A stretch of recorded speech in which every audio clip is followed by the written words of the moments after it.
alas 4:50. Magandang umaga, araw po ng Huwebes sa 1 ng Disyembre 2016. Sa ngalan po ni Kuya Daniel Razon, ako po si Jun Suriao. Ako naman si Angela Lagunzal. Narito na po ang mga humahataw na balita. Dalawang persons of interest kaugnay sa umunoy tangkang pambobomba malapit sa US Embassy noong Lunes, hawak na ng mga otoridad.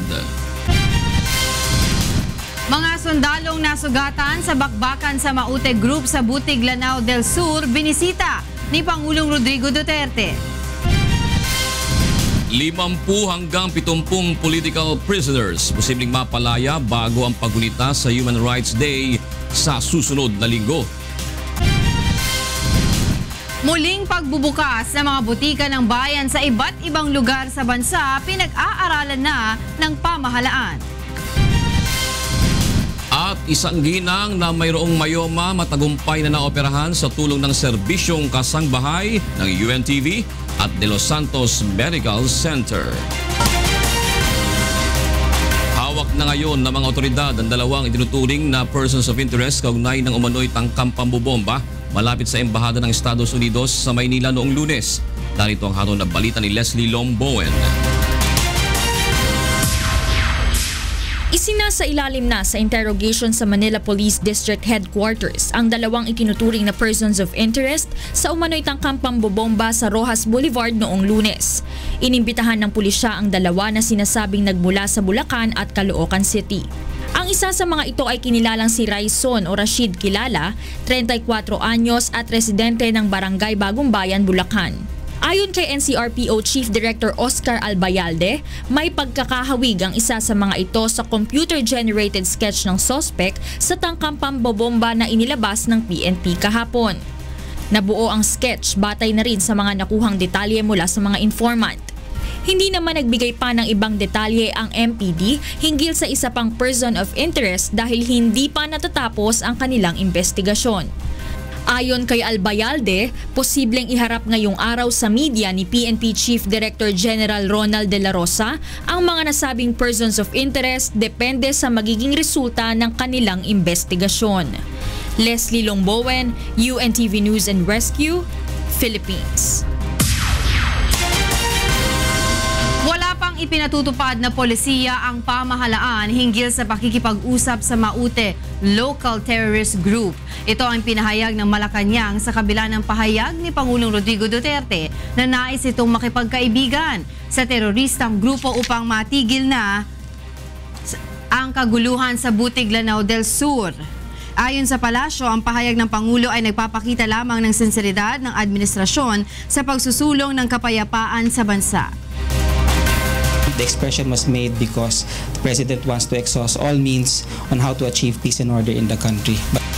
Samantala, pinabulaan na naman ng Malacanang ang kumakalat na balita sa social media na may conspiracy o nagsabuatan ang pamahalaan at militar sa nangyaring pananambang sa Advanced Security Group ng Pangulo sa Marawi City upang ideklara ang suspensyon ng writ of habeas corpus sa bansa.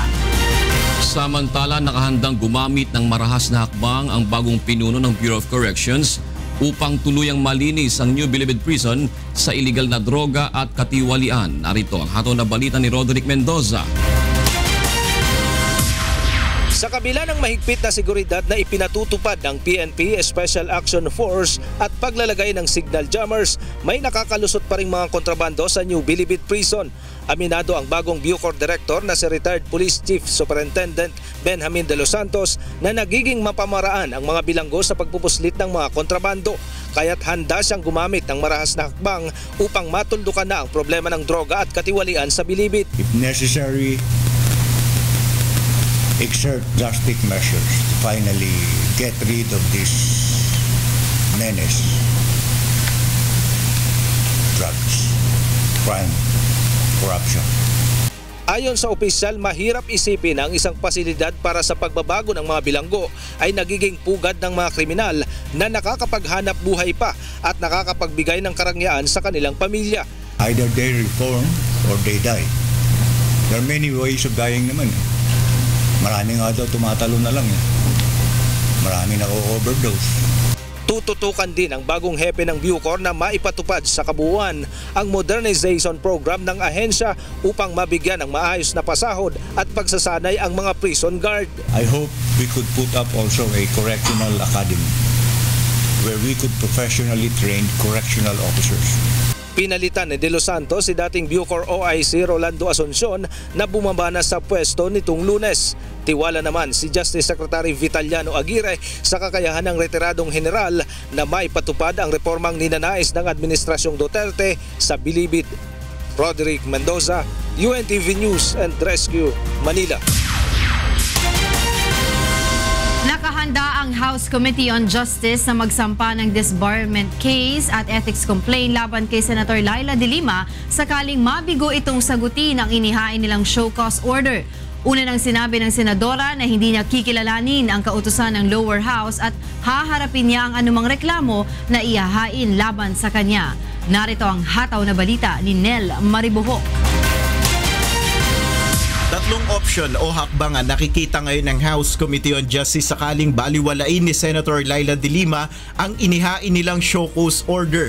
Batay sa order, may 72 hours o 3 araw ang senadora upang magpaliwanag kung bakit hindi siya dapat i-cite in contempt dahil sa ibinigay na payo kay Ronnie Dayan na huwag dumalo sa pagdinig noon ng lower house kaugnay ng Bilibid drug trade.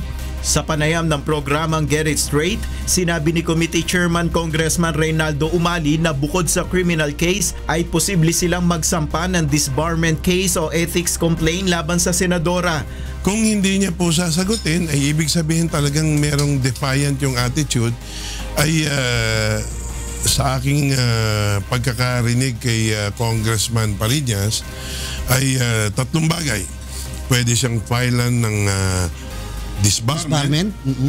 Dahil unethical to. Abogada siya, Secretary of Justice siya, para i-advise niya ang isang tao na huwag dumalo sa pagdinig ay hindi naaayon sa ethics ng legal profession. Pangalawa, pwedeng mag-file ng ethics case sa Senado mismo. Ayon naman kay House Speaker Pantaleon Alvarez, posible nilang gawin ng sabay-sabay ang legal actions laban kay Senator De Lima kung patuloy itong magmamatigas. Disbarment, complaint sa Ethics Committee, lahat nga ng option gagawin natin. Sabay-sabay yan. Hindi tayo mamimili ng isa.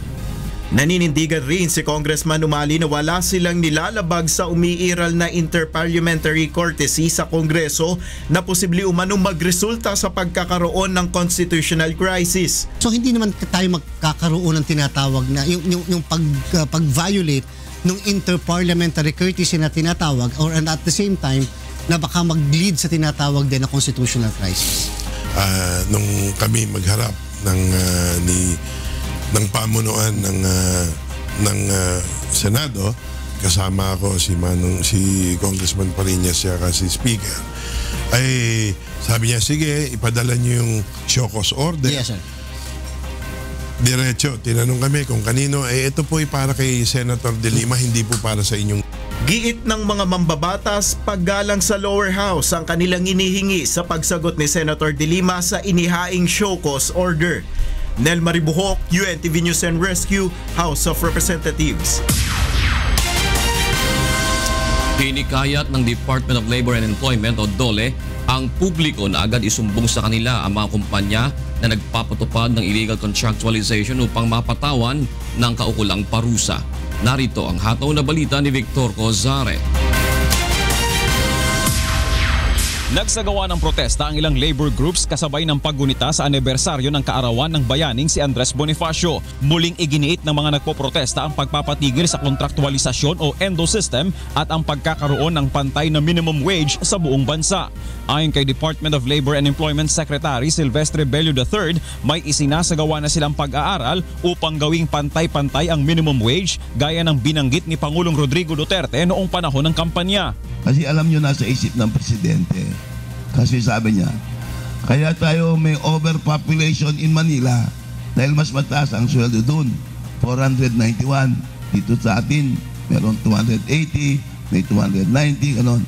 Kaya marami mga taga-probinsya nag-uumpugan sila sa Manila. Ngunit iginiit ng kalihim na wala sa kapangyarihan ng DOLE o Regional Wage Boards ang pagpapatupad ng umento sa National Minimum Wage kundi nasa Kongreso. Hinggil naman sa usapin ng ENDO, ayon kay Secretary Bello, magsusumite na sa kanya ng rekomendasyon ang mga senior directors ng DOLE sa susunod na linggo matapos ang mga isinagawang labor summit sa buong bansa. Then the Department of Labor will come up with a position that we will finally decide to order. Subalit binigyang diin ng kalihim na sa ilalim ng batas, hindi lubusang ipinagbabawal ang kontraktualisasyon dahil merong itinuturing na legal form nito gaya ng pagkuha ng seasonal at project-based employees kagaya ng ginagawa sa shipbuilding industry. Pag mayroon nag-order sa iyo ng barko, pagpasayo ka ng barko, kakailanganin mo ng mahigit 10,000 workers. Now, under the law, you are allowed to get additional 10,000 workers para gawin yung project na yon. Pag natapos yung project na yon, 10 na rin ang kanilang employment. Hinikayat naman ni Secretary Bello ang publiko na isumbong sa mga kinauukulan kung nagpapatupad ng illegal contractualization ang kanilang employer upang maimbestigahan at maparusahan. Gawin mo regular yung employee mo. Nakabigyan mo ng tamang sweldo. Pag ayaw niya, kasumunod, sige, ayaw mong gawing regular, I will consider your employee regular. Hindi mo pwedeng tanggalin niya. Pag hindi sumunod, I will order your closure. Victor Cosare, UNTV News and Rescue, Davao City. Sinabayan ng kilos protesta ng mga tutol sa pagpapalibing kay dating Pangulong Ferdinand Marcos sa libingan ng mga bayani ang pagdiriwang ng ika-153 anibersaryo ng kapanganakan ng bayaning si Andres Bonifacio. Narito ang hataw na balita ni Monokson. Inuupa ng mga anti-Marcos group ang isang lane ng kalsada sa tabi ng People Power Monument sa EDSA White Plains. Pinasara ng MMDA ang naturang kalye at pinapadaan na sa ibang kalye ang mga motorista. Halos lahat nagtungo sa EDSA People Power Monument ay nakasuot ng itim. Ito raw ang kulay na nagpapakita ng kanilang mariin na pagtutol sa sikretong pagpapalibing kay dating Pangulong Ferdinand Marcos sa libingan ng mga bayani sa Taguig. Iisa pa rin ang kanilang sinasabi, hindi bayani si Marcos at hukayin si Marcos. Kasama rin sa mga nakiisa sa kilos protesta ay ang dating presidentiable na si Mar Rojas. Samantala, dumalo naman sa pagtitipon sa bantayog ng mga bayani sina Vice President Leni Robredo, mga dating senador at kongresista upang kilalanin ang kabayanihan ng mga Pilipinong lumaban noon sa diktatorya. 19 na Pilipino ang kinilalang bayani ng bantayog ng mga Bayani Foundation. Isa sa mga ito ay ang yumaong si dating Senate President Jovito Salonga. Tumanggap ang kanilang mga kamag-anak ng plaque at pagkilala. Ang mga ito rin na nanguna sa unveiling ng Wall of Remembrance kung saan nakasulat ang pangalan ng mga itinuturing na bayani. Sa pagdiriwang ay binigyang diin ni na dating Senador Rene Sagisag, Bobby Tanyada at National Democratic Front Senior Advisor Luis Halandoni ang kanilang pagtutol sa pagpapalibing kay dating Pangulong Marcos. Hindi rin dapat isang tabi ang mga human rights violation na ginawa sa mga Pilipino. Una na rin kinundina ni na VP Robredo at Senator Kiko Pangilinan ang naging hakbang. Maging si DSWD Secretary Judy Tagiwalo ay una nang pinanindigan ang kanyang pagtutol dahil sa kanyang hirap na naranasan. Siguro malinaw naman yun, no? Dahil kinulong ako ng panahon ng martial law, na torture ako. So yun na yung statement ko. Samantala, nagpasalamat rin si dating Senador Bobby Tanyada sa mga kabataang nakipaglaban kasama nila. Maski hindi nila naranasan yung karahasan, yung kalupitan, yung mga pagnanakaw na naganap nung nakaraang Reymen Marcos, ay nakuha pa rin nilang kumilos at sumama sa mga protesta na nananawagan na hindi dapat ilibing si Ferdinand Marcos sa libigan ng mga bayani. Mon Hokson, UNTV News and Rescue, Quezon City. Samantala sa Negros Island naman, libo-libong Negrense ang nagpakita ng suporta sa mga programa ng administrasyon ni Pangulong Rodrigo Duterte. Narito ang hatod na balita nila Lane Moreno. 3,000 miyembro ng grupong Kilusang Pagbabago Negros Island Region ang nagtipon-tipon din kahapon kasabay ng pagdiriwang ng kaarawan ng revolutionary leader na si Andres Bonifacio. Ito ay bilang pagpapakita ng suporta sa mga programa na ipinatutupad ni Pangulong Rodrigo Duterte sa bansa. Pangunahin na dito ang kampanya ng administrasyon laban sa illegal drugs, krimen, korupsyon at kahirapan. Because everybody's are here. Nagpaulan, nagpainit, ug walay 100% dili kasi kasing ilang suportar. Wala sila dire, nang lago na sila karon. Ayon sa Kilusang Pagbabago, ilang presidente na ang nanungkulan sa bansa, ngunit hindi nila naramdaman ang tunay na pagbabago. Naniniwala sila na matutupad ang kanilang inaasam na pagbabago sa panunungkulan ni Pangulong Duterte. Ilan rito ay ang pagpapababa sa krimen, pagsugpo sa iligal na droga, korupsyon, pagpapaigting sa social services, mabawasan ang antas ng kahirapan at makamit ang pangmatagalang kapayapaan sa Mindanao. Ang mga tao napula na o kung sa i-change nga tinuod gawa gyud na hitabo. Lane Moreno, UNTV News and Rescue, Negros Occidental. Hinihikayat naman ng Komisyon ng Wikang Pilipino ang mga kabataan na itaguyod ang wikang Pilipino. Kaugnay nito isinagawa kahapon kasabay ng pagdiriwang ng Bonifacio Day ang kauna-unahang spelling bee sa ating bansa gamit ang wikang Pilipino. Narito ang hataw na balita ni Mirasol Abugadil. Kasabay ng paggunita sa araw ng kapanganakan ng bayaning si Andres Bonifacio kahapon, inorganisa ng Komisyon ng Wikang Filipino katuwang ang Department of Education ang isang paligsahan ng pagbabaybay ng mga salita sa wikang Pilipino. Tinawag ito na i-spell mo. Mga kabataang estudyante mula sa elementarya ang kalahok sa Patimpalak na nanggaling sa 18 rehiyon sa bansa. Una-unahang paligsahan na nagtatampok ng paggamit ng wikang Pilipino sa pamamagitan ng pagbaybay o pagspelling. Kalimitin kasi ginagamit natin ay English bilang mga patimpalak natin. Nobyembre at 30 natin isasagawa ang gawain ito. Kung titinan mo yung mga medalyon nila ay nandun yung mukha mismo ng ating dakilang bayaning si Gat Andres Bonifacio sapagkat ngayong araw ng kanyang kapanganakan. Kaya ngayong araw din natin ginugunita at itinatampok ang patimpalak na ito. Tinanghal na kampyon mula sa 40 participants ang 11 taon na si Carla May, estudyante ng Pataya Elementary School sa Solana, Cagayan Province. Bagamat mas mahirap pag-aralan ng pagbabaybay ng salitang Filipino, malaking tulong aniya ito sa kanya bilang isang kabataan. Yung yung Tagalog po kasi kung hiram na salita hindi mo alam kung kailan mo i-re-spell sa Filipino. So aralin nila yung sarili nilang wika kasi wika naman po natin kasi to tong Filipino. Kesa naman kung ano-ano pang inaaral nila na salita. Paalala ng Direktor General ng Komisyon ng Wikang Filipino, bagaman moderno na ang panahon ngayon, ay huwag kalimutan lalo na ng mga kabataan ang wastong paggamit ng wikang Filipino. Napakahalaga ng ating wika. Ang pag-aaral ng ating wikang Filipino at mga katutubong wika ay pag-aaral na rin at pagbabalik sa ating kultura at kasaysayan.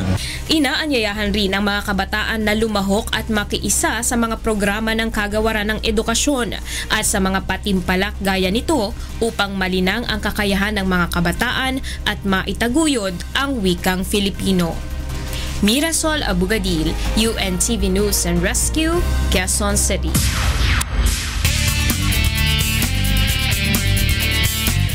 Humihingi ng hustisya ang mga kaanak ng isang dating barangay tanod sa barangay Payatas B matapos itong pagbabarilin ng riding in tandem criminals kagabi. May hataw na balita si Reynante Ponte live. Good morning, Reynante. June, walang habas ngang pinagbabaril ng mga hindi pa nakikilalang salari ng isang barangay tanod sa Payatas B sa Quezon City bandang alas 9 kagabi. Nakilala ang biktima June na si Lito Luciano, 41 anyos, barangay tanod ng Barangay Payatas sa Visayas Road. Ayon sa inisyal na ulat ng mga otoridad, habang nakikipagkwentuhan ito sa isang lalaki sa tapat ng tindahan nang dumating ang isang motorsiklo sakay ng dalawang lalaki at biglang pinaputukan si Luciano. Nagtamo ng mga tama ng bala sa iba't ibang bahagi ng katawan at ulo ang biktima. Ilang beses umanong pinaputukan ang tanod gamit ang baril na .45 caliber hanggang sa ito'y matuluyan. Ayon sa mga nakakita, walang plaka ang motor. Nakatakip naman ang mga bibig ng mga bumaril kaya't hindi sila namukaan. Kwento ng kaanak ng biktima, mabait at wala silang alam na may nakaaway ito o nasangkot man ito sa illegal na droga. Sa ngayon, June, ay patuloy na iniimbestigahan ng QCPD ang motibo sa nangyaring pamamaril sa biktima. Hustisya naman ang hinihiling ng mga kaanak para kay Luciano. Mula sa Quezon City, balik sa iyo, June. Maraming salamat, Reynante Ponte. Isang tricycle driver naman ang pinagbabaril din ng riding in tandem criminals sa Pasay kagabi. Samantala, 2 bangkay ng hinihinalang biktima ng summary execution ang natagpuan sa Makati. May hatong na balita si Jericho Albano live. Yes, Jericho?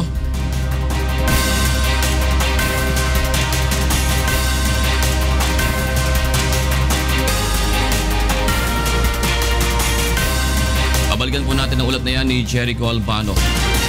2 lalaki naman na kapwa nakabalot ng plastik ang ulo ang natagpuan sa magkahiwalay na lugar sa Caloocan City kaninang madaling araw. Inala ng mga otoridad, biktima ng summary execution ito. May hatong na balita si Maki Libradilla live. Maki? Yes, June, natagpuan ang katawan ng isang lalaki sa Letre Road, Barangay 8. Dito yan sa Caloocan City. Kanina pasado alas 2 o alas 12 ng hating gabi.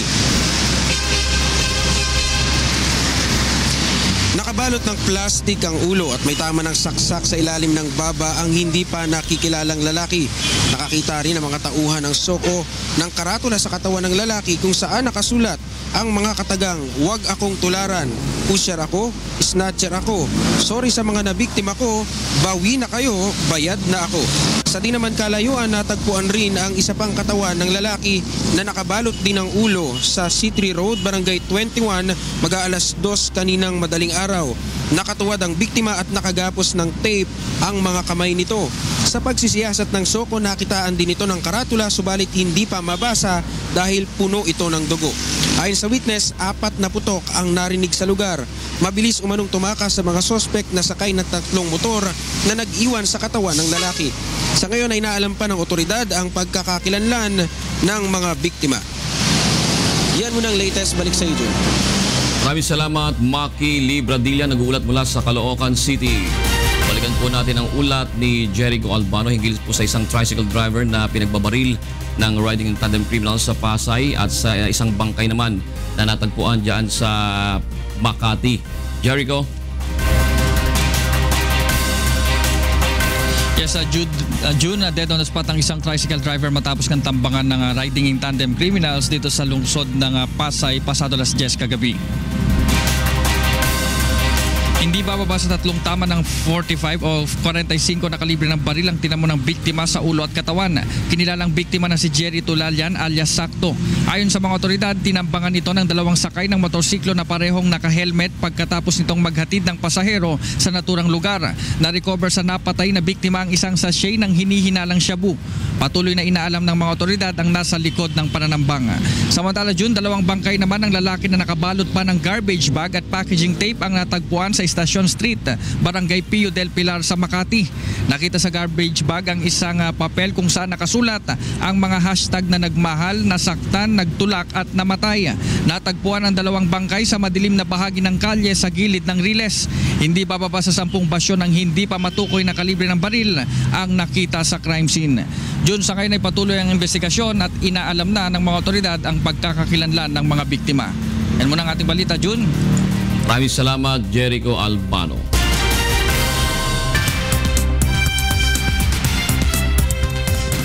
Here are the news from different parts of the globe. Deadly tornadoes tore through the U.S. South late Tuesday and early Wednesday. 3 people were killed in Rosalie in northeast Alabama, where at least one tornado was spotted. About 6 miles east in Ider, Alabama, 4 children along with several other people were injured when a tornado slammed into a 24-hour daycare center. The National Weather Service fielded 27 reports of tornadoes as the storm system packing hail and heavy downpours moved through eastern Texas, northern Mississippi and Alabama, and into southeast Tennessee. The first widespread winter storm this season brings heavy snow and howling winds in Dakota. Aloy Kalingsangan has the news. The first widespread winter storm to sweep the Dakotas this season unleashed heavy snow and howling winds from the Black Hills to Bismarck on Tuesday, November 29, creating whiteout conditions and forcing the closure of a stretch of Interstate 90. A late November storm caps an unusual warm and mild weather month in most of North and South Dakota, 2 states in the upper Midwest that normally see multiple snowfalls by Thanksgiving Day, according to National Weather Service meteorologists. No travel advisories were posted for wide sections of both North and South Dakota.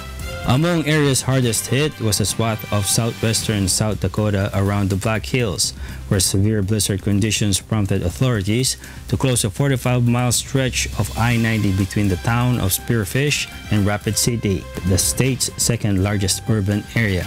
The highway was later reopened between Rapid City and Piedmont.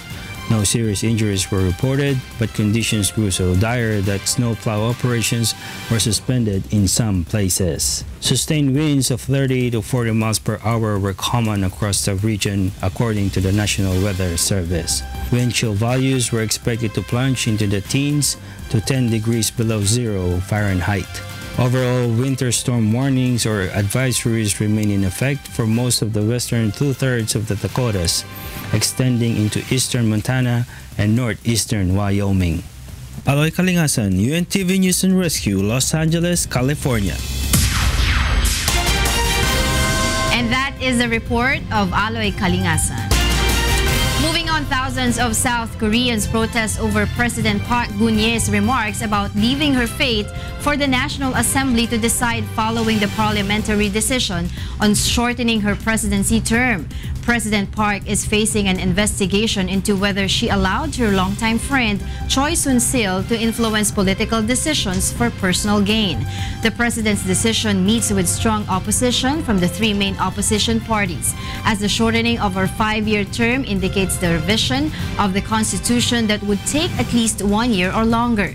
Park's presidency is scheduled to end in February 2018. And those are the latest news from around the world this hour. Back to you. Oy, kumpleto po ang mga tauhan sa likod o sa harap ng huntahan. Oo. Attorney G, Beth at Jokas. Morning! Morning, Angel. Good morning sa inyo. Angel. Happy, ano ba ngayon? Thursday na! Thursday na pala, no? December 1 na! Yes. Kaya nga sabi namin, doon sa mga bagong gising pa lamang at doon sa mga magigising pa lang, kung magigising pa kayo, at yung mga hindi na magigising, ngayon po yung December 1. Nakabilis. At isang buwan na lang, Tita Angel, di ba? Yes, 27. Sabi ko nga, Angel, hindi pa ako sanay magsulat ng 2016. At magbabalik na naman ng taon. Oo. 27. Bilis talaga. Time flies so fast. Yes. Time is gold. Yes. Dami pa. Time heals all wounds, ha? Oh, di ba? Sundan mo yan, Tito Joka. Sundan Maraming mo yan. white lady kills time. Time is of the essence. Time ni Babol. Sige na, time na tayo. Ay, narito mga dapat abangan sa ikalawang paghataw ng mga balita. Mga sundalong nasugatan sa bakbakan sa Maute Group sa Butig, Lanao del Sur, binisita ni Pangulong Rodrigo Duterte. Defense Secretary Delphine Lorenzana bibisita sa Russia sa susunod na linggo. Pagpapatibay sa Philippine-Russia Defense Cooperation, inaasahang tatalakayin. Overseas voters registration, sisimula na ng Commission on Elections ngayong araw. Muling Muling pagbubukas ng mga butika ng bayan sa iba't ibang panig ng bansa. Pinag-aaralan na ng pamahalaan. At isang ginang na mayroong mayoma matagumpay na naoperahan sa tulong ng serbisyong kasangbahay ng UNTV at De Los Santos Medical Center. Atin po mga dapat abangan sa ikalawang paghataw ng mga balita. Ako po si Atty. George Erwin Garcia. Ako si Beth Santiago. At ako naman si Jose Castigador Jr. Balik sa iyo dyan, Kuya June at Angel. Maraming salamat, Atty. G. Yan po ang unang paghataw ng mga balita ngayong araw po ng Webes, 1 ng Disyembre 2016. La la la la.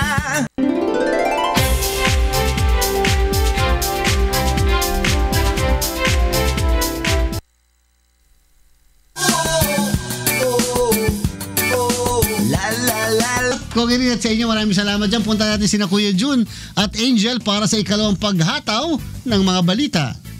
Maraming salamat, Atty. G. Magandang umagang muli sa ating mga kasangbahay. Ngayon po ay araw ng Webes, 1 ng Disyembre 2016. Narito na po ang ikalawang paghataw ng mga balita. Mga sundalong nasugatan sa bakbakan sa Maute Group sa Butig, Lanao del Sur. Binisita ni Pangulong Rodrigo Duterte. Defense Secretary Delfin Lorenzana bibisita sa Russia sa susunod na linggo. Pagpapatibay sa Philippine-Russia Defense Cooperation, inaasahang tatalakayin. Overseas voters registration sisimulan na ng Commission on Elections ngayong araw. Muling pagbubukas ng mga butika ng bayan sa iba't ibang panig ng bansa, pinag-aaralan na ng pamahalaan. Binisita ni Pangulong Rodrigo Duterte ang mga sundalo na nasugatan sa nagpapatuloy na bakbakan ng militar at Maute Group sa Butig, Lanao del Sur. Narito ang hatong na balita ni Weng Fernandez. Ipinahayag ni Pangulong Rodrigo Duterte na ginagawa nito ang lahat ng paraan upang maiwasang makipagyera sa Maute Group. Ayon sa Pangulo, hindi sa tinatakot niya ang local terrorist group, ngunit anito, huwag naman siyang piliting gawin ito. When that limit comes, I'll have to deal with you harshly. I do not want to mention anything, but please do not force my hand into it. I do not want it. Pati ang droga. Because when the time comes, it's going to be a war against terrorism and drugs. And I would tell you now, I will be harsh. As harsh I can ever be. Dagdag pa ng Pangulo, kinakailangan ipagpatuloy ang opensiba ng militar sa Butig, Lanao del Sur dahil hindi nagpapakita ng sensibilidad ang Maute Group. Ginawa ng Pangulo ang pahayag ng dalawin nito ang mga sugatang tauhan sa Camp Evangelista Station Hospital sa Cagayan de Oro City. Sila ay kabilang sa advance party ng Pangulo sa Marawi City at mga biktima ng pananambang. Pinabulaanan naman ng mga sugatang PSG ang napabalitang hindi totoong may sumabog na improvised explosive device. Ay hindi siya talaga ma'am kasi sa tapat namin mismo sumabog. According sa kanya, ambos pa siya. Ambos talaga. Ang mga sugatang sundalo ay ginawaran ng Pangulo ng medalya at ngayon ay nasa stable ng kondisyon. Weng Fernandez, UNTV News on Rescue, Cagayan de Oro City.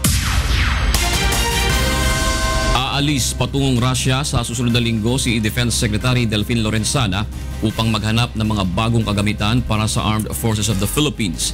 Makikipagpulong din ang kalihim sa kanyang counterparts doon kung saan inaasang tatalakayin ang pagpapatibay ng defense cooperation ng dalawang bansa. Narito ang hatong na balita ni Brian De Paz. Nakatakdang umalis ng bansa papuntang Russia sa susunod na linggo ni Defense Secretary Delfin Lorenzana. Kasunod na rin ito ng alok ng Russia na maging supplier ng high-powered firearms ng Pilipinas matapos magkaroon ng issue sa supply mula sa Amerika dahil sa umano'y pagharang ng isang mambabatas kaugnay ng tumataas na kaso ng pagpatay sa bansa. Ayon kay Secretary Lorenzana, layo ng pagbisita na maghanap ng mga bagong kagamitan bilang bahagi ng modernisasyon sa Armed Forces of the Philippines. Ito natin yung mga gamit nila kung kailanganin natin. Ang unang siguro natin tingnan yung mga sniper rifles nila. Maganda daw yung sniper rifles ng Russia. Inaasahan ring makikipagpulong si Secretary Lorenzana sa kanyang defense counterparts doon. Ganong pag-uusapan niyo ng counterpart sa Russia? Defense relations, cooperation. Umaasa si Secretary Lorenzana na may sasapinal na ang Memorandum of Understanding ng Pilipinas at Russia lalo't matagal nang nagawa ang draft nito sa mga nagdaang administrasyon. Nag-umpisa mag-usap tayo sa kanila yung nakaraang mga administration. I think 2014, meron na tayong mga draft ng MOU na siguro pwedeng pirmahan pagpunta ni Presidente next year. Tiniyak naman ng kalihim na mangingibabaw ang interes ng bansa sa mga papasuking defense cooperation sa ibang bansa at mas itutuon rin ang mga pagsasanay ng militar sa paghahanda at pagtugon sa mga kalamidad, civic activities, paggawa ng infrastruktura at pagsugpo sa iligal na droga. Brian De Paz, UNTV News and Rescue, Camp Aguinaldo. Sa iba pang balita, maaari nang magparehistro simula ngayong araw ang mga kababayan natin nasa ibayong dagat na nais makaboto sa 2019 midterm elections. Batay sa inilabas na resolusyon ng Commission on Elections, bukas ang voters application sa lahat ng mga Pilipino sa abroad na 18 taong gulang pataas sa panahon ng 30-day voting period at pinapayagan ng batas na bumoto. Lahat ng OFW voters ay maaaring pumunta sa pinakamalapit na embassy o consulate offices upang makapagparehistro. Maaari din naman silang mag-register online gamit ang iRehistro facility ng COMELEC. Bisitahin lamang ang www.comelec.gov.ph upang makakuha ng Overseas Form number 1. Hiniling ng Catanduanes Provincial Government sa Department of Justice na magkaroon ng independent fact-finding body upang matiyak na balanse ang magiging investigasyon kaugnay sa natagpoang Shabu Laboratory sa Lalawigan. Narito ang hatol na balita ni Alan Manansala. Humingi ng tulong ang lokal na pamahalaan ng Catanduanes sa Department of Justice sa pag-iimbestiga sa natagpuang Shabu Laboratory sa Lalawigan. Sa ipinadalang liham ni Catanduanes Governor Joseph Cua, hiniling nito ang pagkakaroon ng independent fact-finding body na magsasagawa ng parallel investigation. Ito ay upang matiyak na matitingnan ang bawat anggulo ng kaso at maging balanse ang investigasyon. Nitong nakalipas na Sabado ng umaga, nadiskubre ng PNP Virac Catanduanes ang Shabu Laboratory sa isinagawang raid sa inaakalang warehouse sa Barangay Paltas Mall, Virac, Catanduanes. Natagpuan dito ang mga aparato at kemikal na ginagamit sa paggawa ng shabu. Una nang sinabi ni Justice Secretary Vitaliano Aguirre II na iimbestigahan na ng National Bureau of Investigation ang aligasyong sangkot sina Governor Cua, Virac Mayor Samuel Laines at former NBI Director Eric Isidro sa illegal drug trade sa Lalawigan. Bagamat nadawit ang pangalan, naniniwala pa rin ang gobernador na sa pamamagitan ng investigasyon ng PNP ay lalabas ang katotohanan. Giniit din ni Governor Cua na hindi niya personal na kilala si Jason Uy, ang Chinese national na sinasabing nangupahan sa ni-raid na warehouse. Samantala, nagpapatuloy naman ang manhunt operation ng PNP sa itinuturong operator ng nadiskubring Shabu Laboratory sa Catanduanes. So we're not taking chances, So dito sa Catanduanes and even in the other parts of the Bicol region and sa iba-ibang parte ng Pilipinas for that matter naman. At nandito naman, nagpunta rin naman si Director ng AIDG at coordinated naman yung effort para sa location, para sa eventual location nito nitong mga suspects na to. Alan Manansala, UNTV News and Rescue, Catanduanes. Gagamitin para sa restorasyon ng butika ng bayan at pagpapatayo ng bagong drug rehabilitation center ang 5 bilyong pisong halaga ng pondo na mula sa Philippine Amusement and Gaming Corporation o PAGCOR ng Duterte administration. Narito ang hataw na balita ni Leslie Longbowen. Plano ni Pangulong Rodrigo Duterte na muling buhayin ang mga butika ng bayan sa iba't ibang bahagi ng bansa. Ito ang mga butika na pinapatakbo ng pamahalaan upang makapagbigay ng libreng gamot sa mga mamamayan. Sinimulan ito ng panahon ng dating Pangulo at ngayon ay Pampanga Representative Gloria Macapagal Arroyo. Kukunin ng pondo para dito sa 5 bilyong pisong itinurn over ng Philippine Amusement and Gaming Corporation o PAGCOR sa pamahalaan. We turn over the 5 billion. His original plan is for the resurrection of the butika ng bayan. Kasi ang gusto ni Presidente, kapag merong ang pasyente ay binigyan ng reseta, ito ay mabili ng libre. So we may be ikakalat ito all over the Philippines, yung butika ng bayan. Bukod dito, balak din ng Pangulong magpatayo ng isa pang malaking drug rehabilitation center sa Visayas mula sa naturang pondo. Samantala, inihayag din ni Ignacio na nagbibigay din ang PAGCOR ng 5 milyong pisong pondo sa Dangerous Drugs Board. Naglalaan din ito ng pondo para sa ilang public hospitals tulad ng Philippine General Hospital, National Kidney Transplant Institute at Philippine Heart Center. Leslie Longbowen, UNTV News and Rescue, Philippines. Isinusulong naman sa Senado ang panukalang pagpapalakas sa programa ng pamahalaan laban sa Human Immunodeficiency Virus o HIV. Narito ang hatol na balita ni Joyce Balancio. Bilang pakikiisa sa World AIDS Day, pinangunahan ni Senator Risa Hontiveros ang isinasagawang libreng HIV testing sa Senado. Nais ng senadora na palawakin ang kaalaman ng publiko sa kahalagahan ng HIV at AIDS testing at para matanggal na rin ang takot o hiya sa pagsasailalim sa ganitong uri ng preventive practices. Kailangan natin yung ganitong mga impormasyon tungkol sa ating kalusugan para iligtas yung mga buhay natin. Ayon kay Senator Risa Hontiveros, patuloy na dumarami ang bilang ng mga kaso ng HIV sa bansa mula sa 6,000 noong 2010 sa 33,000 noong unang quarter ng 2016. Isa rin umano sa dalawang may HIV o AIDS ay hindi nakakaalam sa kanilang status at walang access sa HIV services ng pamahalaan. Kaya naman naghain si Senator Hontiveros ng panukalang batas na layong i-repeal ang kasalukuyang Philippine HIV/AIDS Prevention and Control Act of 1998. Sa ilalim nito, ipinapanukalang baguhin ang istruktura ng Philippine National AIDS Council na siyang namamahala sa mga programa ng pamahalaan kontra HIV at AIDS. Nais rin ni Hontiveros na magkaroon ng National HIV Program upang masigurong aabot sa local level ang tulong ng pamahalaan. Layon rin ng bill na pababain sa 15 mula sa 18 ang edad ng mga kabataan na maaring sumailalim sa HIV testing kahit walang parental consent. Sana po sa pagpapahalaga natin sa karapatan at kagalingan ng ating mga kabataan ay yung sarili na po nilang desisyon ang kakailanganin at hindi na po dagdag pang requirement ang parental consent. Hinihikayat rin ng senadora ang publiko na sumailalim sa libreng HIV o AIDS testing sa mga social hygiene clinics sa iba't ibang parte ng bansa. Sana po ay dumami, magpa-HIV test voluntarily.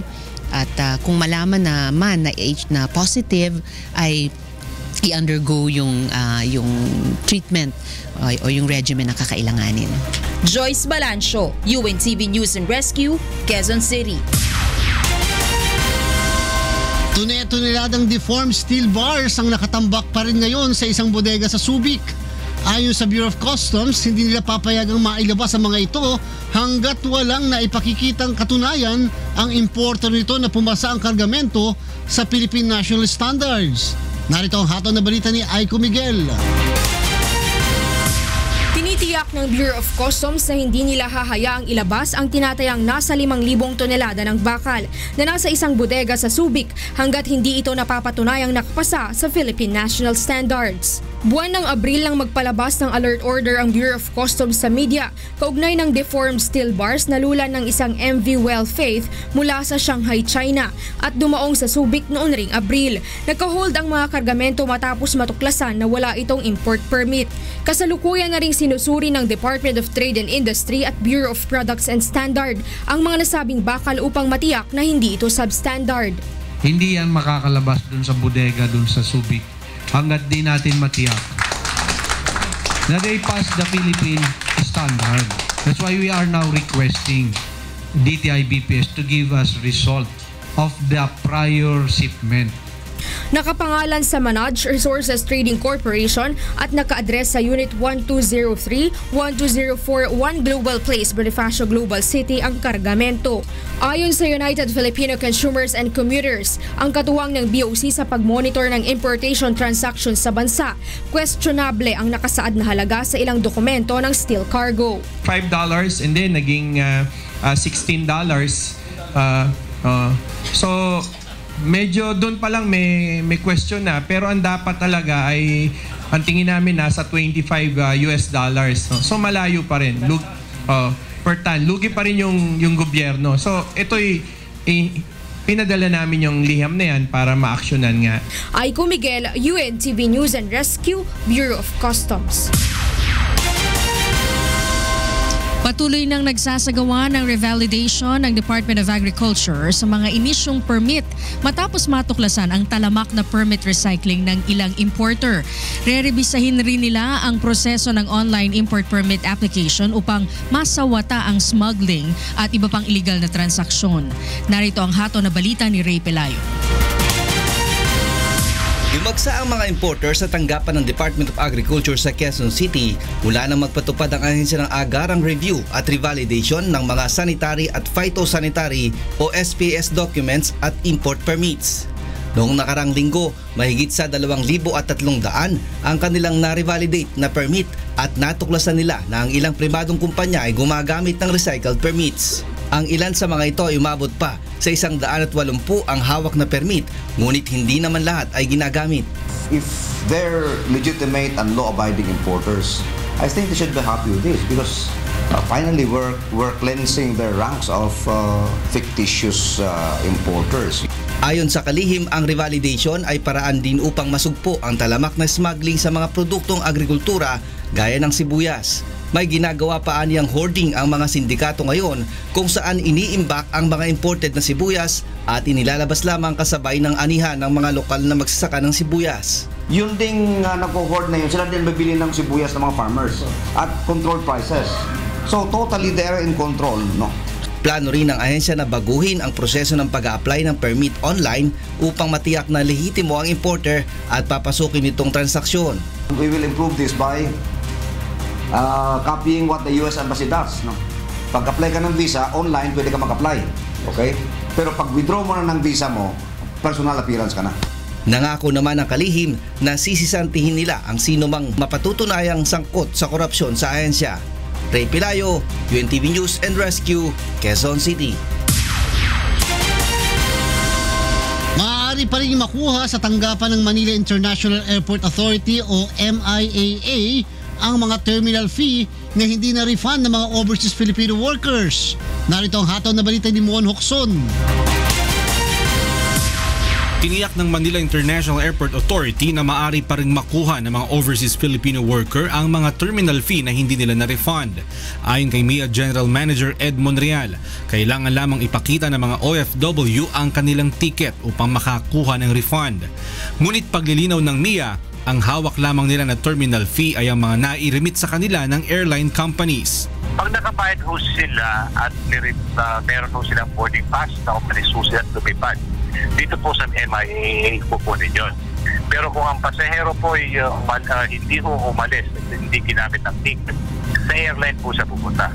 Sa ngayon ay umaabot na sa bilyong piso ang nakolektang terminal fee ng MIA. Kalahati sa mga ito ay mga hindi nakuha ng mga OFW. Iyan naman po ay talagang ibabalik ko namin kung talagang meron po silang katibayan na merong dokumento na ipapakita sa amin. Yung pera ng airport tax ay nasa MIAA, yan po ay ibabalik namin. Wala akong prescription yan. Samantala, inanunsyo na rin ng MIA na simula sa March 2017 ay exempted na ang lahat ng mga OFW sa pagbabayad ng 550 pesos na terminal fee sa mga paliparan. Mon Hokson, UNTV News and Rescue, Quezon City.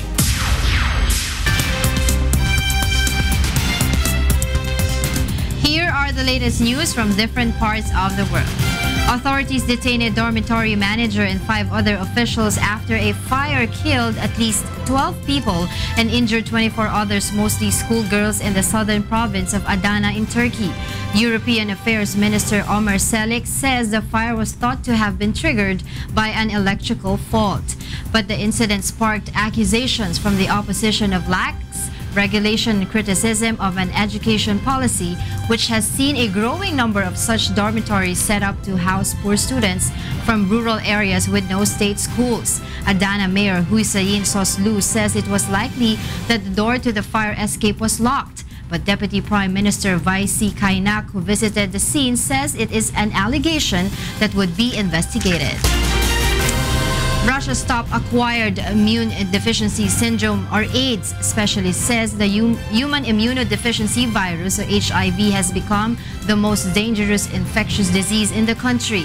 Russia's AIDS epidemic has reached a dangerous tipping point with more than 1 million people in the country registered HIV positive. The data shared by Russia's Federal AIDS Center says the numbers of new HIV cases have shot up by 1.9% in the first 9 months of this year compared to 2015, indicating that the country is now grappling with the largest figure of new cases since records began. Formal construction of a life-size Titanic replica has begun in southwestern China's Sichuan province. CEO of Seven Star Energy's investment group, Su Xiaojun, says the project is now costing more than the originally slated figure of $165 million due to needed adjustments. The finishing date may be at the end of 2017. The project aims to be a museum that allows several hundred people at a time to feel what the vessel was like.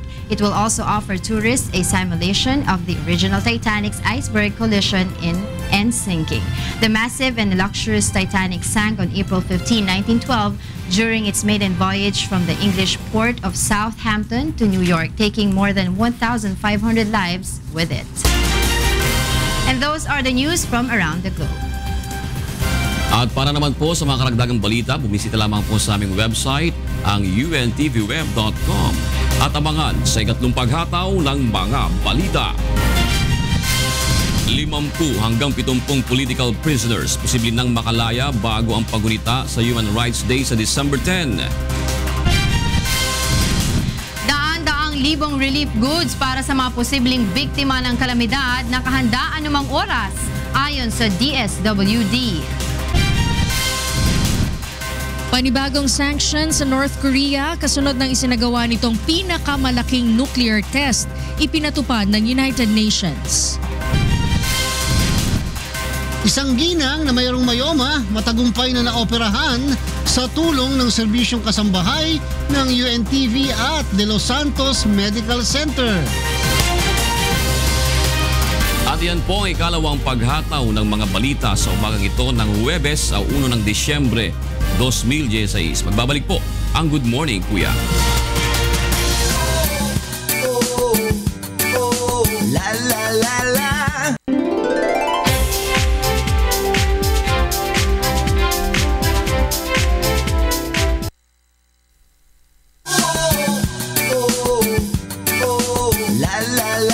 Punta natin sina Kuya Jun at Angel para sa ikatlong paghataw ng mga balita. Maraming salamat, Attorney G. Magandang umaga pong muli. Araw na po ng Huwebes, December 1, 2016. Tayo po ay sabayang napapakinggan sa Radyo La Verdad 1350, ang UNTV Radio. Live din po tayo napapanood ngayon sa ating pong Facebook account, sa untvweb.com via live streaming, pati na po sa ating UNTV mobile application. Narito na po ang ikatlong paghataw ng mga balita. 50 hanggang 70 political prisoners posible nang makalaya bago ang paggunita sa Human Rights Day sa December 10. Daan-daang libong relief goods para sa mga posibleng biktima ng kalamidad nakahanda anumang oras ayon sa DSWD. Panibagong sanksyon sa North Korea kasunod ng isinagawa nitong pinakamalaking nuclear test ipinatupad ng United Nations. Isang ginang na mayroong mayoma matagumpay na naoperahan sa tulong ng serbisyong kasangbahay ng UNTV at De Los Santos Medical Center. Sa detalye po ng mga balita, posibleng mapalaya na bago sumapit ang December 10 ang 50 hanggang 70 political detainees ayon sa chairman ng Government Peace Panel. Narito ang hataw na balita ni Victor Cozare. Nagpaabot ng pakikisimpatya si Government Peace Panel Chairman at Labor Secretary Silvestre Bello III sa pamilya ni Bernabe Ocasio na binawian ng buhay nitong Lunes matapos makomatose ng 3 araw dahil sa atake sa puso. The family of Mr. Ocasio, it is a sad development, and we would have wanted to have allowed him freedom before namatay siya, pero gano'n na nangyari. So what we can only do is to extend our sympathies to the family. Isa si Ocasio sa mahigit 400 political prisoners na nasa listahan ng grupong karapatan. Isinisisi ng grupo sa pamahalaan ang pagkamatay ni Ocasio dahil sa kabiguan ng gobyerno na tuparin ang pangakong pagpapalaya sa mga political prisoners kasunod ng nagpapatuloy na usapang pangkapayapaan. Ayon kay Secretary Bello, hindi naging madali ang pagpapalaya sa mga political detainees dahil kailangan pa itong idaan sa judicial process. Kung yung pagpapalaya ay nasa presidente lang, ang dali-dali sabihin kay Presidente, palayaan mo na lahat, Mr. President. And I'm sure he will, if it is within his power.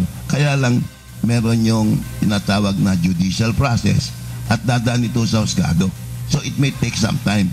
Subalit ayon sa kalihim, posibleng makalaya ang 50 hanggang 70 political prisoners bago ang paggunita sa Human Rights Day sa December 10. On humanitarian grounds. At meron din yung mga consultants nila, about 5 or 7 of them who will be released by pardon because they are consultants in the peace process. Samantala ayon sa kalihim, manipis ang tsansa na malagdaan ang isang bilateral ceasefire agreement sa December 10 dahil hindi pa nagpapanagpo ang magkabilang panig hinggil sa ilang issue kaugnay sa kasunduan.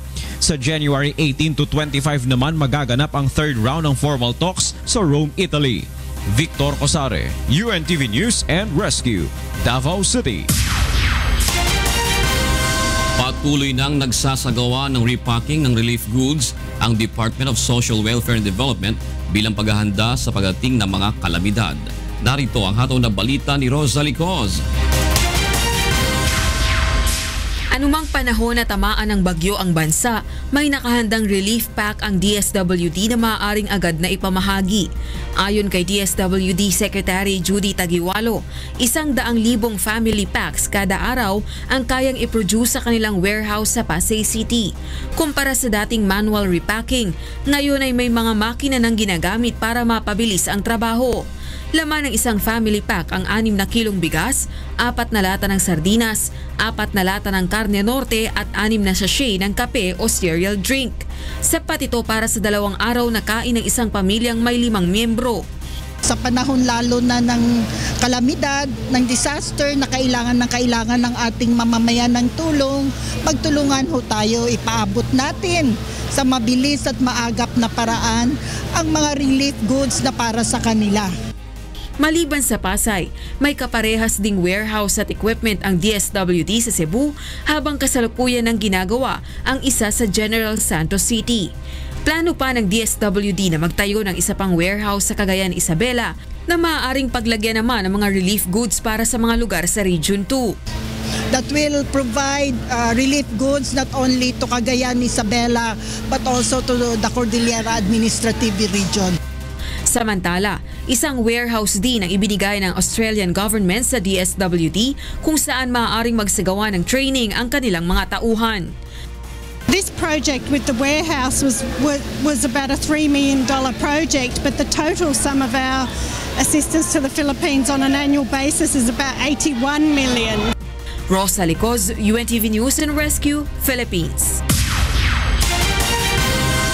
Alamin naman natin ang sitwasyon ng trapiko sa mga oras na ito mula kay Grace Casin, live. Grace, good morning. Yes, good morning, Angela. Ilang mga area nga dito sa kahabaan ng EDSA ang bumper to bumper na ang traffic. Para po sa mga motorista na dadaan sa kahabaan ng EDSA, silipin natin ang sitwasyon ng daloy ng trapiko sa mga oras na ito. Kung kayo po ay babaybay ng southbound ng EDSA, kung manggagaling kayo ng Balintawak, wala pong magiging problema hanggang sa area ng Trinoma. Magsisimula po ang mabigat na daloy ng trapiko pag akyat nyo po o papunta na dito sa area ng Quezon Avenue. Moderate to heavy traffic na po ang mararanasan, dire-diretso po yan hanggang makarating na kayo sa area ng Guadalupe. Bahagyang luluwag sa Orense hanggang Buendia. At ang Ayala naman ay green and go pa rin sa mga oras na ito. Dire-diretso na po yan hanggang sa Macapagal Avenue. Kung kayo naman po ay babaybay ng northbound lane, magsisimula lamang ang traffic sa area ng FB Harrison. Moderate to heavy traffic na po dyan hanggang sa Pasay Road. Bahagyang luluwag sa area ng Ayala hanggang makarating kayo sa SM Mega Mall. Ang Ortigas po ngayon ay light traffic ang nararanasan. Dire-diretso na po yan hanggang makarating kayo sa Balintawak. Silipin naman natin ang ilang mga live points sa oras na ito. Ang EDSA Guadalupe ho, sa mga oras na ito, ang left lane, yan ay go from Guadalupe going to Shaw Boulevard. Light traffic din po, ganun din ang kabilang lane, ang galing ng Orense papunta ng Ayala. Dito naman po sa Monumento MacArthur Highway, ang left lane, yan ay going to Marolas, Malinta, Valenzuela. Light traffic po pareho, maging going to EDSA Recto Avenue. Ang huli naman po ay Mendiola, Manila. Ang left lane po niyan papunta ng Recto Avenue, light traffic sa mga oras na ito. Habang ang kabilang lane naman papunta ng Legarda, nagsisimula na pong mag-build up ang daloy ng trapiko. Angela, ilang mga lansangan na rin ang nagbi-build up dahil nga rush hour na para po sa ating mga kababayan. Sumunod na lang tayo sa batas trapiko para hindi po tayo maabala. Lalong-lalo na po sa mga motorcycle rider. I-observe po natin yung motorcycle lane na i-designate ng mga otoridad. Yan muna ang traffic situation sa oras na ito. Balik sa iyo, Angela. Maraming salamat sa iyo, Grace Casin, live na nag-ulat mula sa Quezon City. Alamin naman po natin ang magiging lagay ng panahon sa buong maghapon mula kay Ray Pelayo, live mula sa UNTV Weather Center. Mayapabak, Ray. Mayapabak, June. Mayapabak, Kuya Daniel, sa ating mga kasangbahay. Meron bang mga weather system na makaka-apekto sa bansa? Yes, ngayon June, meron tayong tinatawag na Northeast Monsoon, yung amihan. Ito pa rin nakaka-apekto dyan sa may area ng extreme northern Luzon. Kaya dito sa area na to, June, meron tayong gale warning na inilabas. Ang Pag-asa particular dyan sa may northern seaboard ng northern Luzon, delikado na pumulaot yung mga sakit pangisda at maliit na sakit pandagat dahil mataas mga pag-alon, 4.5 meters ang posibleng itaas ng mga pag-alon dyan. At kung titingnan natin yung satellite imagery ng Pag-asa from Himawari 8, ang konsentrasyon talaga ng mga ulap ay dito sa area and some area ng Bicol, din sa may dulong bahagi ng Palawan at sa Mindanao. Medyo maganda ang ating lagay ng panahon ngayong araw, Jun. Tay, may napansin ako doon sa sinasabi mo kahapon, di ba kahapon yung, sabi mo yung kulay parang pula, so may bandang north ng Pilipinas, parang mas malawak yung sakop niya. Parang ngayon napunta, lumayo ng onte Yes, Jun, balikan natin yung pinaka sa amihan, itong epekto ng amihan. Actually, ito ngayon, yung itong kulay pink na ito, June, ito yung nagsasabi o nag-indicate na malakas yung hangin at yung concentration nga dito sa may area ng extreme northern Luzon.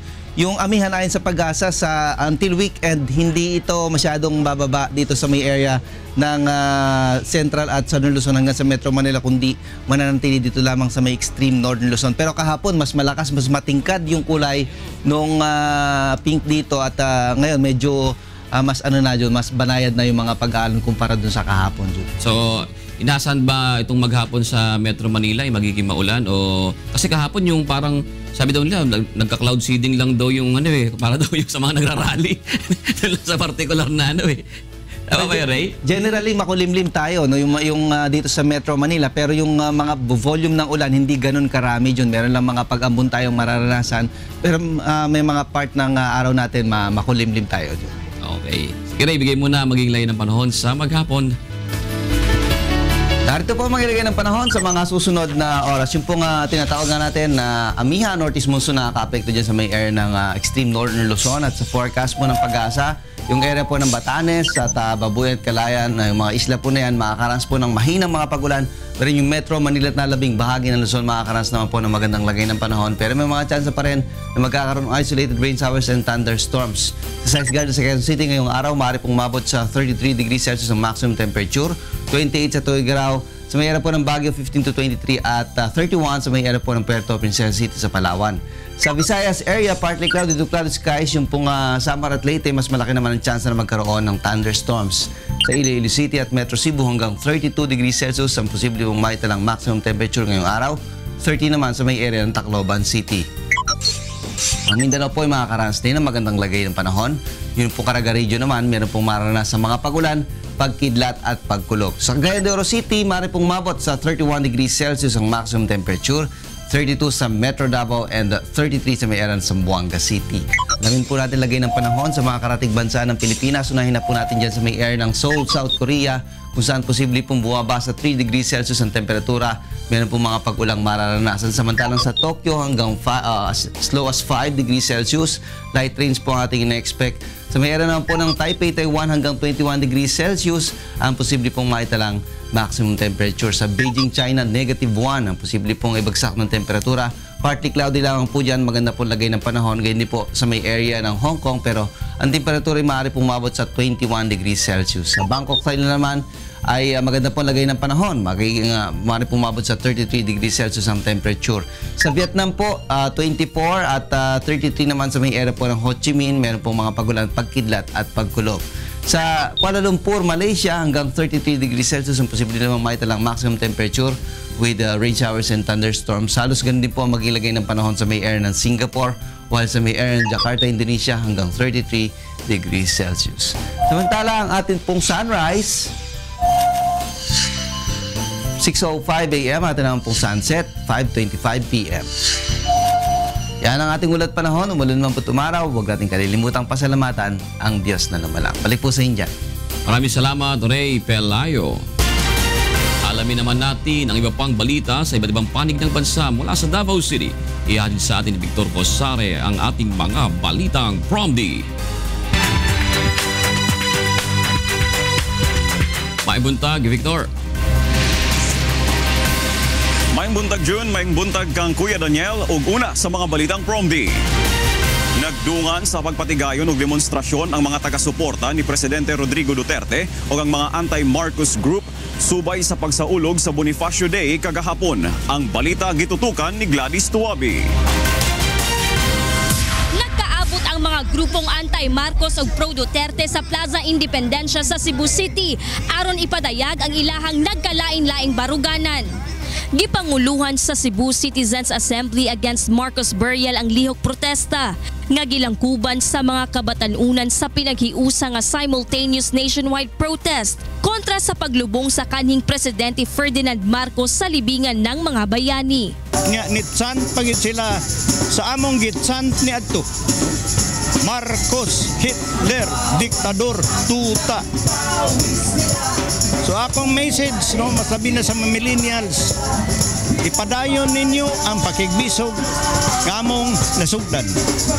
Samtang ang mga taga-suporta sab ni Presidente Rodrigo Duterte nagbuhat sab og grand caravan sa nagkalain-laing bahin sa Metro Cebu isip pagsuporta sa administrasyon ug pagrespeto sa desisyon sa Korte Suprema kalabutan sa Marcos burial. Kining rally is all about support sa Presidente Duterte in relation sa pagkita usab sa nga doon na po other side, gawas lang kaning karon nga mga anti-Marcos protesters. Ang mga Duterte supporters usab, upakita sa ilang pagsuporta kang Presidente Duterte o iyang mga aksyon, ilabi na usab sa suporta sa atong Supreme Court. Nakaalerto sab ang pulisya sa pagmintinar sa seguridad sa di mo minus nga libuang mitambong sa maong kalihukan. Gladys Tuabi, UNTV News and Rescue, Cebu.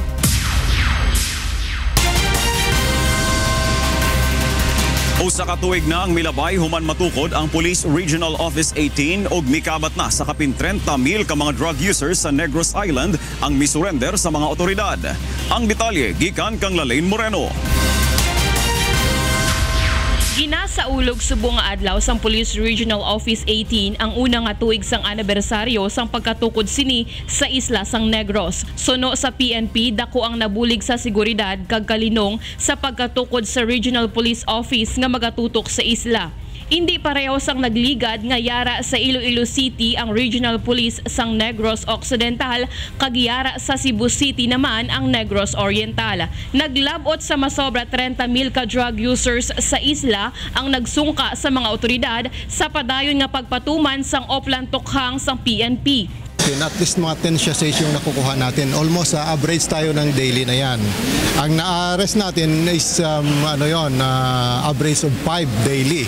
Yung nahuli natin. Halos pulo naman ka sachet sang shabu ang nakumpiska sa mga otoridad, kag pulo ka mga drug users ang nagakadakpan kada adlaw. Masobra 70 naman ka pulis ang ginsaylo sa iban nga Police Regional Office bangod sa pagkadawit sa operasyon sang illegal nga droga. Pulo naman ka pulis ang pagkakakason sa pwesto pagkatapos magpositibo sa droga. Samtang pagkatutukan naman sang PNP sa madason nga tuig ang ginhalinan sang droga sa rehiyon. Nakita na natin ngayon yung ruta ng mga illegal drugs sa pumapasok, kaya tinututukan na natin ngayon yun. Lalaine Moreno, UNTV Balita kag Rescue, Negros Occidental. Usa ka fundraising activity ang gipatigayon sa Armed Forces of the Philippines Western Mindanao Command alang sa mga sundalo nga nangaangol tungod sa pagtuman sa ilang obligasyon sa nasod. Si Dante Amento alang sa maong balita. Yase, LAFP Western Mindanao Command, el-un fundraising activity kay Estelyama Heroes Run a Year adentro na Westmencom Headquarters. Elia kolekta fondo ay usa para na mga-irido soldado na enkwentro con el mga diferente mal elemento na Mindanao. Aside from makakatulong din to sa health ko, nung nalaman ko na yung benefit ang benefits nito is for those wounded our soldiers. Alam naman natin kung gaano kahirap yung ginawa nila na para tayo ay protektahan. Hindi madali yun, lalo-lalo na sa kanilang mga pamilya. Hindi natin alam, no one can tell kung kailan siya buhay kasi it's part of their job talaga to serve the country. Mientras tanto, aparte del fundraising, ya tiene también static display con el cuantos equipo del AFP, igual con el tanque, helicóptero y cañón como demostración na kapasidad de militar. Incluido na mga partisipante kayan mencionaw aktibidad el mga gente del Philippine National Police, Bureau of Fire, Philippine Air Force, Philippine Navy, que tal llega más de 500. Dante Amento, UNE TV Noticias y Rescate, Ciudad de Zamboanga.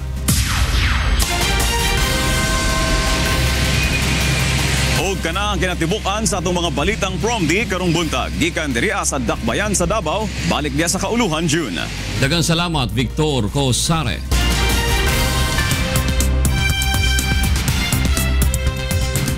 And for our news abroad, the flight data from the civil aviation shows that the charter plane carrying a Brazilian soccer team declared an emergency before it disappeared off the radar. RC Reyes has the news.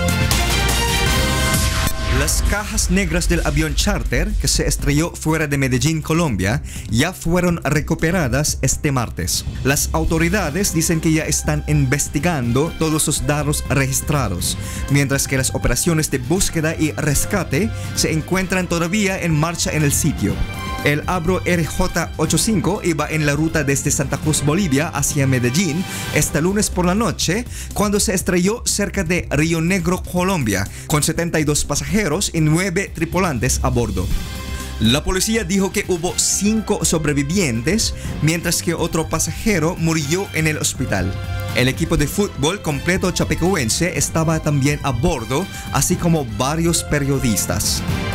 Los datos de vuelo de la Aeronáutica Civil mostraron al avión sobrevolando al aeropuerto de Río Negro, cerca de Medellín, antes de desaparecer en el radar.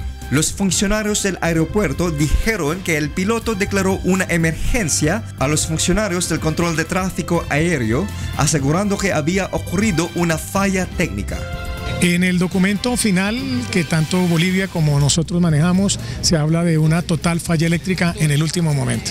Dentro de los sobrevivientes hay algunos jugadores del Chapecoense, entre ellos Jackson Follman, Alan Ruschel y Elio Sampier, quienes ahora reciben tratamiento en el Hospital de San Juan de Dios en La Ceja, Antioquia, y se encuentran en una condición estable. No, son pacientes que en este momento ya se operaron, hay que esperar que se empiecen a estabilizar, hay que estar pendientes con infecciones, con su recuperación desde el punto de vista cardiovascular. El caso de Helio, él tiene un edema cerebral severo, hay que esperar que ese edema se revierta, o sea, que él mejore. Por eso van a estar en unidades de cuidados intensivos. Arci Reyes, UNTV Noticias y Rescate, Bucaramanga, Colombia. Meanwhile, mourners wear Brazilian football team's colors and place tributes outside club's arena in Chapecó after plane crash in Colombia. From Brazil, Carlos Miranda will give us the details. Jogador de futebol brasileiro perdeu o que se tornou um voo fatal a todos, exceto por 9 membros do Chapecoense que se reuniram com fãs no estádio do clube na terça-feira em luto pelo acidente que houve na Colômbia nesta noite de segunda-feira.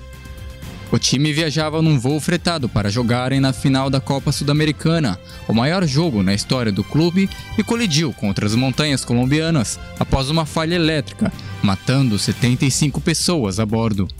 O atacante argentino Alejandro Martinúcio, que entrou para o Chapecoense em abril deste ano, não viajou por causa de uma lesão no joelho que sofreu há 1 mês e meio. É muito difícil pensar se eu estava ali,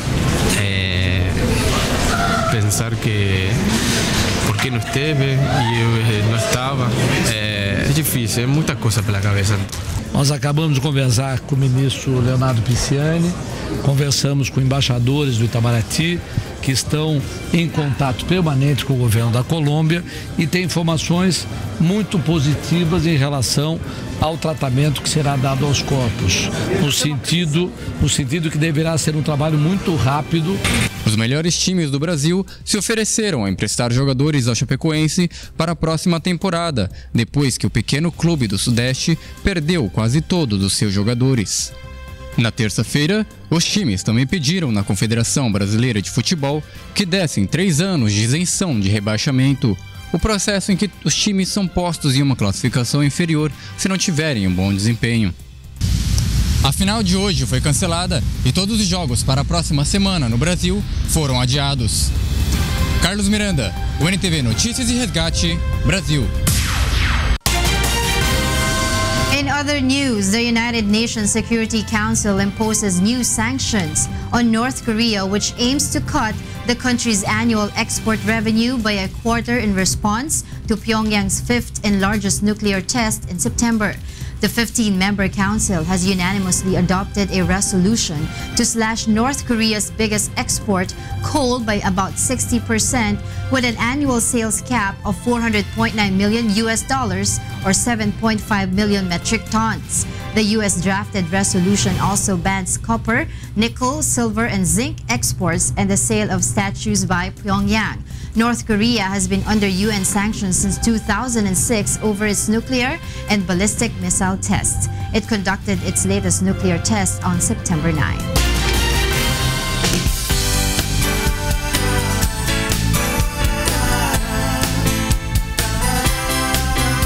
Matagumpay na naoperahan ang isang ginang na mayroong myoma sa tulong ng serbisyong kasangbahay ng UNTV, katuwang ang De Los Santos Medical Center. Narito ang hataw na balita ni Leslie Longbowen. Dumulog sa UNTV Action Center si Ginang Josephine Gilaran, 48 taong gulang, may isang anak at residente ng Antipolo City, Rizal.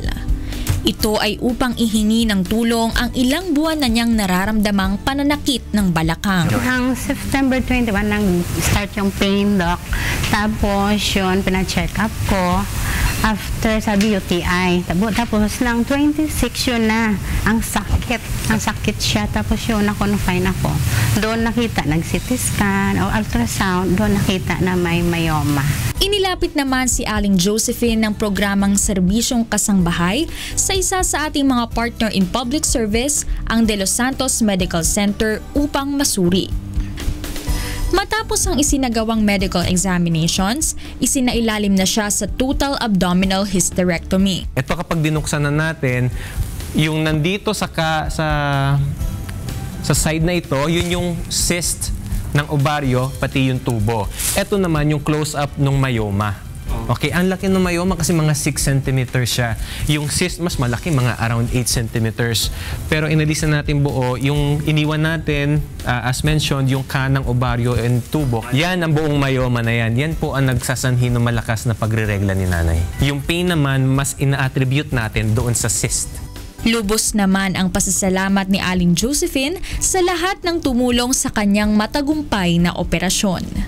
Una-una sa lahat, salamat kay Kuya Daniel, tapos sa staff ng Action UNTV, kay Dr. Cedric Galieta, salamat Doc, maraming salamat. At dito po sa De Los Santos Medical Center, salamat. Leslie Longbowen para sa Serbisyong Kasangbahay. Tuloy-tuloy pa rin po ang pag-arangkada ng ating public service sa EDSA sa pamamagitan po ng ating libreng sakay sa bus. Melvin, kumusta naman po ang ating mga napaglingkuran dyan sa libreng sakay bus? Yes, Melvin. Good morning, June! Good morning sa ating Kuya Daniel at sa lahat ng ating mga kasangbahay all over the world. June, tayo ngayon ay nandito na sa unloading area ng Ayala Avenue na kung saan tayo po ay magbababa ng mga pasahero ngayon. Ayan, pababa na sila. Sige po, yung mga baba po dito sa Ayala, dito sa may paseo. Sige po, baba na po tayo. Ayan. Halos kalahati ng sakay natin dyan ay dito ang destinasyon sa may paseo sa Ayala Avenue. Ito po ang dedicated na unloading area kaya dito halos baba ang mga pasahero na isakay natin mula pa dyan kanina sa Baclaran Coastal. At ang total na natin dyan ay meron na po tayong total of 183. Hanggang dito sa ating kinalulugan ngayon sa may Ayala Avenue. At kanina nakapag-serve din tayo ng ating libreng pandesal, libreng kape sa ating mga pasahero at siyempre yung libreng wifi dito sa ating libreng sakay bus na ang password ay libreng sakay. Ayan. Ito po, abot-abot yung kanilang pasalamat yung mga naisakay po natin na mga pasaherong papasok na sa kanilang mga trabaho. At yan naman sa unahan dyan ng Ayala, bago tumawid na Makati Avenue,